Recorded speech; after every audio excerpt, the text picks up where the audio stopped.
देश के नाम पे सब्सक्राइब नहीं किया तो क्या किया दोस्तों, सब्सक्राइब करके जाना और वीडियो देखना आखिर तक। जय श्री राम। दुर्भाग्य है इस देश का कि वीर सावरकर को आजादी के इतने साल बाद भी डिफेंड करना पड़ रहा है। जो व्यक्ति काला पानी की सजा काट रहा था, ऐसे अंग्रेजों ने उसको काला पानी भेज दिया था।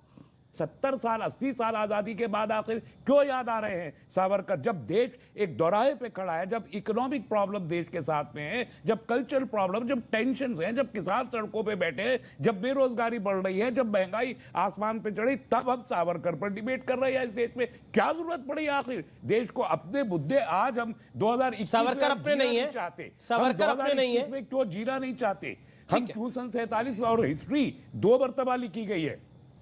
हमारे बहुत ही सम्मानित हिस्टोरियन है आप।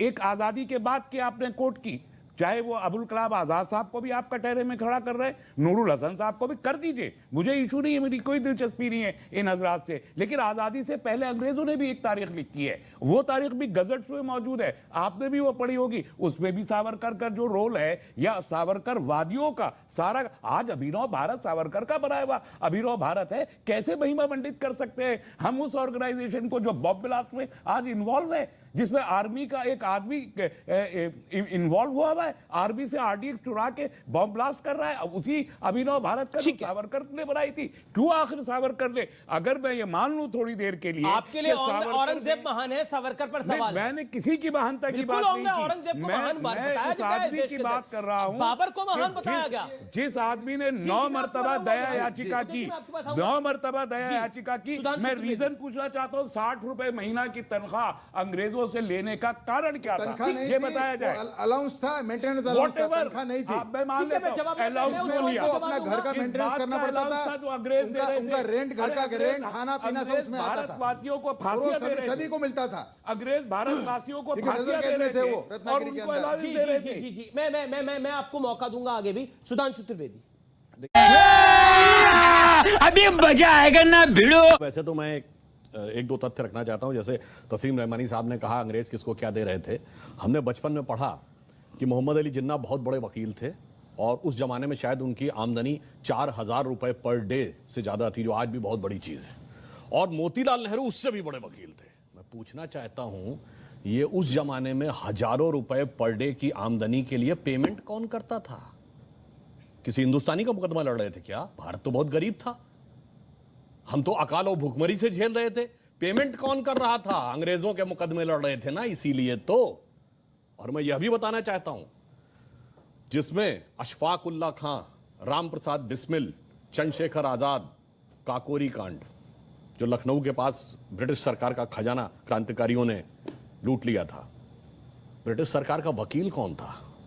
JN मुल्ला, जगत नारायण मुल्ला, कांग्रेस के नेता खड़े थे ब्रिटिश सरकार की तरफ से कि इनको फीस कौन दे रहा था? उनको सरकारी वकील थे ना, तो सरकार से ही तो फीस ले रहे होंगे।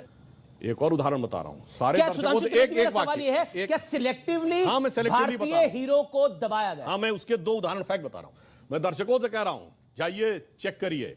एक KGB के जासूस था जिसका नाम था यूरी बेजनेव, जो भारत में पत्रकार बनकर 70 के दशक में रहता था। उसके संस्मरण पढ़िए। उसने लिखा, हमें एजेंडा दिया गया था कि भारत की संस्कृति को कैसे तबाह करना है और उसके लिए हम क्या क्या कर रहे थे। जो बात इन्होंने कहा कि नूरुल हसन साहब बने तो उसके बाद क्या हुआ वो छोड़िए। अब मैं एक उदाहरण बताता हूं।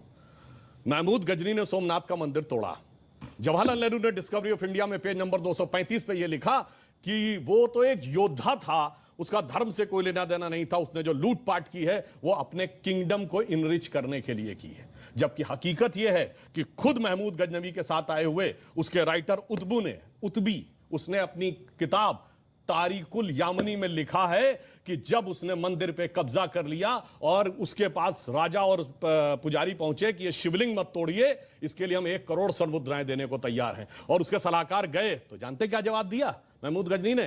कि मैं तोड़ूंगा जरूर, इसलिए कि कयामत के दिन मैं बुत फरोश के रूप में जाना जाऊं, बुत शिकन के रूप में जाना जाऊं, बुत फरोश के रूप में। यानी नहीं पता पढ़ाई जाती, यानी ट्रेवल, यानी मैं एक बुत फरोश का मतलब हुआ कि जो मूर्तियों के साथ बिजनेस कर रहा हो, उसके लिए नहीं, मूर्ति को तोड़ने। और अंत में एक बात कहता हूं, आज की युवा पीढ़ी है, देखिए सिर्फ नैरेटिव क्या है। फिल्में हम लोग देखते हैं, युवा पीढ़ी को प्यार मोहब्बत की बातों में बड़ा आनंद आता है। एक लाइन और कह दूं तो, प्यार मोहब्बत की बात हो तो क्या नाम याद आते हैं? शाहजहां, नूरजहां, जोधा अकबर, सलीम अनारकली, शीरी फरहाद, लैला मजनू, यही पढ़ाया गया ना। जबकि एक मुगल बादशाह बताइए जिसकी 1 दर्जन से कम ऑफिशियल बीवियां रही हों, और एक भी बादशाह बिल्कुल बताइए सही बात है, इसके ऐसा 250 कैसा से प्यार 300 था से कम तो औरतें रही हों। तो 10-10 के मगर साथ हो एक जाता था। स्त्री के प्रति समर्पित निष्ठावान प्रेम का प्रतीक 3 पीढ़ियों से हमारे दिमाग में ऐसे भर दिया गया कि बच्चे से पूछिए तो उसे यही याद आता है। इसे कहते हैं एजेंडा, और एजेंडा सिर्फ एक तरफ नहीं था। इंडिया गेट के सर्किल पे घूम जाइए, बाबर रोड, हुमायूं रोड, अकबर, वो सब तो अलग है। आपको मानसिंह रोड भी मिल जाएगी, मगर राणा प्रताप रोड नहीं मिलेगी। इसीलिए वीएस नायपॉल ने जो कहा था वो सच कहा था कि राष्ट्रवाद को कमजोर करने का इतिहास राष्ट्रवाद हरम भी आप